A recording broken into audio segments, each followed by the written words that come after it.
Je vais vous raconter une terrible histoire d'horreur tirée de faits réels. Vous pensez que c'est une plaisanterie?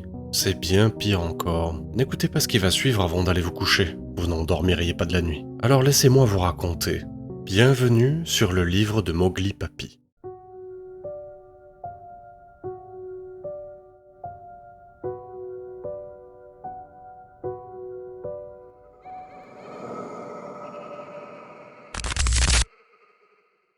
L'URSSAF, un acronyme qui veut dire Union de recouvrement des cotisations de sécurité sociale. Elle se présente officiellement comme un collecteur de fonds sociaux. Rien qu'en 2022, elle a encaissé 648,3 milliards d'euros auprès de 11,26 millions de cotisants pour financer le modèle social français. En théorie, sa mission est d'accompagner les employeurs et entrepreneurs dans le cadre d'une relation de service simple et personnalisée. Mais en pratique, c'est tout le contraire. Pour des millions de travailleurs indépendants, l'URSSAF est surtout synonyme d'horribles et laborieuses usines à sucer le sang. Derrière le vernis institutionnel, les indépendants se voient en réalité souffrir d'un véritable cauchemar kafkaïen organisé par l'URSSAF lui-même. Voici les principales méthodes de torture à déplorer. Accrochez-vous bien. Un service client inaccessible et surtaxé, une multiplication des plateformes et des dossiers complexes, des procédures rigides et sans dialogue, avec des dossiers qui traînent, des interlocuteurs invisibles, une absence de suivi personnalisé, des contrôles tatillons et autres redressements massifs, longs, coûteux et complexes, aboutissant à des redressements records.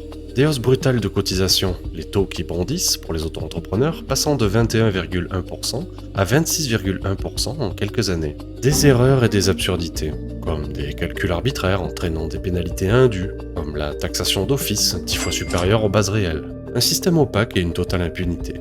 On va le voir, mais ils ont des tribunaux internes où on ne peut même pas venir défendre son dossier. Ces problèmes récurrents transforment la relation entre l'URSSAF et l'entrepreneur indépendant en une foire d'empoigne permanente. Un peu de détails s'il vous plaît. Le téléphone surtaxé. Pour poser une question urgente, on peut appeler le 3957, 11 centimes la minute.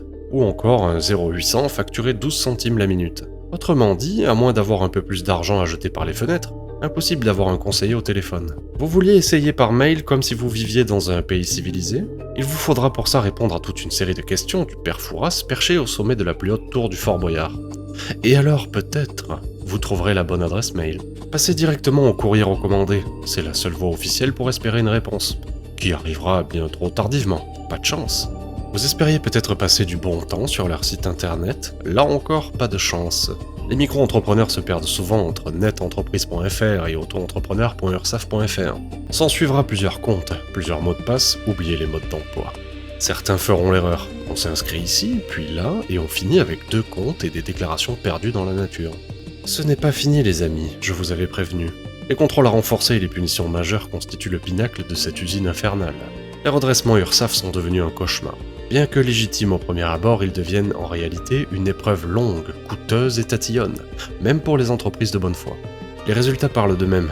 En 2024, l'URSSAF a réclamé 1,6 milliard d'euros en redressement, une hausse de 34% en un an, et un tiers de ces contrôles visaient directement les indépendants, dont les micro-entrepreneurs. En clair, plus vous payez régulièrement, plus l'URSSAF vous fixe dans son viseur. Vive la France, vive la République. Vous êtes friand de la souffrance que génère le colosse administratif? Alors en voilà encore. Les cotisations explosent, et ce, malgré les promesses d'allègement. On voit les taux URSSAF qui grimpent. Par exemple, les micro-entrepreneurs exerçant en profession libérale sont passés de 21,1% à 23,1% du chiffre d'affaires en 2024, puis à 24,6% en 2025, et viseront 26,1% en 2026. Ces mesures ont été adoptées en catimini sous la désormais très célèbre procédure parlementaire dite de 49.3. Vive la République, vive la France. L'argument officiel de cette manœuvre, renforcer la retraite complémentaire. En réalité, on paie beaucoup plus maintenant pour un gain hypothétique bien mince pour un futur dans lequel peu de monde arrive à se projeter. D'ailleurs, les syndicats d'auto-entrepreneurs notent ironiquement que cela rapporterait environ 75 € par mois de retraite en plus, si l'on arrive en vie au moment de partir à la retraite, et en priant notre Seigneur Jésus-Christ que la pyramide de Ponzi que constitue le système des retraites ne s'effondre pas comme un château de cartes d'ici quelques décennies. En tout cas, j'aime cette histoire d'horreur, elle est complète, effrayante. Pourquoi ne pas y ajouter une touche d'inculture administrative et d'absurdité?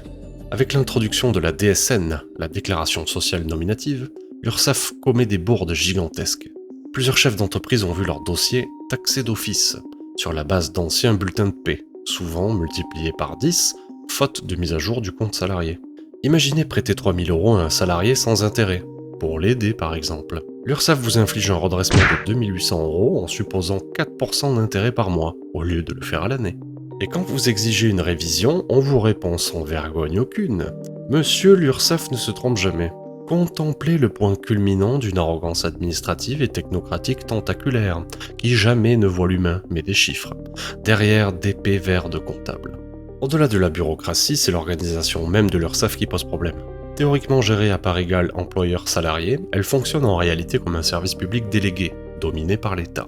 Mais elle dispose d'une autonomie financière supérieure à celle de l'État lui-même, tout en appelant celui-ci à la rescousse via la CADES, la Caisse d'amortissement de la dette sociale, qui a déjà repris 136 milliards de dettes sociales.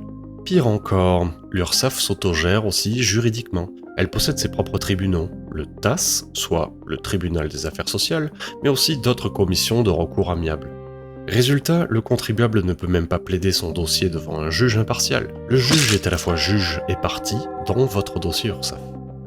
Cette opacité institutionnelle rend toute contestation pratiquement impossible. Les hauts fonctionnaires de l'URSSAF ne rendent pas de compte à la population, ils sont hors de portée. Pendant ce temps, l'objectif réel semble être avant tout de remplir les caisses et d'augmenter les contrôles. On se vante publiquement d'atteindre 5,5 milliards d'euros de redressement d'ici 2027. Mais la répression se fait surtout contre les plus faibles.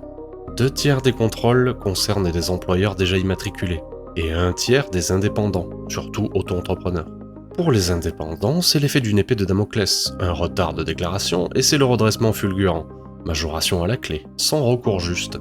Le public, et particulièrement les indépendants, ressent bien cette injustice systémique. Les témoignages affluent, l'URSSAF prend notre argent et ne donne rien en retour. Ou encore, c'est une angoisse de devoir leur parler au téléphone. Un entrepreneur de PME décrit son contrôle URSSAF comme presque du harcèlement. Bien sûr, les médias économiques confirment cette perception. Les contrôles URSSAF sont le cauchemar des patrons.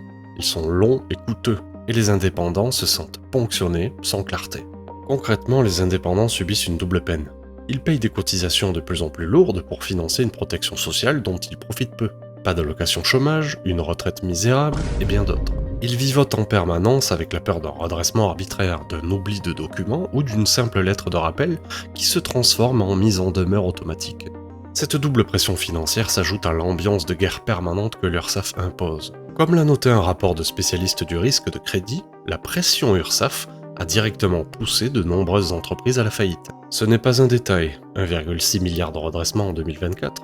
C'est de l'argent qui sort des trésoreries des entreprises, des indépendants, et qui est perçu comme une ponction arbitraire. Si vous connaissez les étapes du deuil, vous savez qu'avant l'acceptation, il y a le marchandage.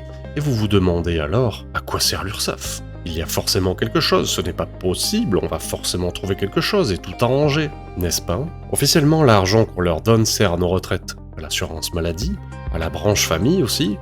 Mais dans le monde réel, les indépendants observent que l'URSSAF ne leur apporte pas grand-chose de concret en retour, par des factures et des crises d'angoisse. Un micro-entrepreneur paiera ses cotisations, puis ira pleurer pour un maigre complément retraite, sans compter qu'il n'aura pas droit au chômage. Alors à ce propos, le chômage pour un entrepreneur, c'est théoriquement possible, mais ne vous fatiguez pas, c'est comme si vous n'aviez pas droit. Au-delà de ça, l'auto-entrepreneur ne doit pas s'attendre à bénéficier d'un service spécifique d'accompagnement. Il se débrouille et restera les bras ballants, payant pour un levier au mécanisme cassé. Vive la France, vive la République. Sur le plan de la gestion, les critiques abondent. Les experts ont déjà souligné que l'URSSAF tolère des fraudes massives, plus de 50 milliards par an, alors qu'elle s'acharne sur le micro-détail des entrepreneurs honnêtes. Les grandes entreprises expérimentent probablement des contrôles également, mais l'URSSAF a davantage l'oreille du pouvoir lorsqu'il s'agit de traquer l'informel dans les PME notamment. Au final, l'organisme ramasse l'argent, recycle l'étiquette de contrôleur social, mais sans réelle transparence ni efficacité. De perception populaire à réalité du terrain, l'URSSAF se révèle bien être ce monstre hideux qui hante les entrepreneurs. Aucune source officielle ne clame haut et fort son utilité auprès de l'indépendant moyen. On nous dit qu'elle est performante et qu'elle finance le modèle social, mais rien ne justifie le calvaire qu'elle inflige. C'est tout le contraire. Tout concorde à dire qu'il s'agit bel et bien d'un organisme absurde, inefficace et en roue libre. C'est un petit État indépendant qui nous vampirise en silence, peuplé de voleurs en col blanc. Mais ne vous inquiétez pas, mes chers concitoyens, dormez tranquilles, tout va bien se passer. Vive la République et vive la France.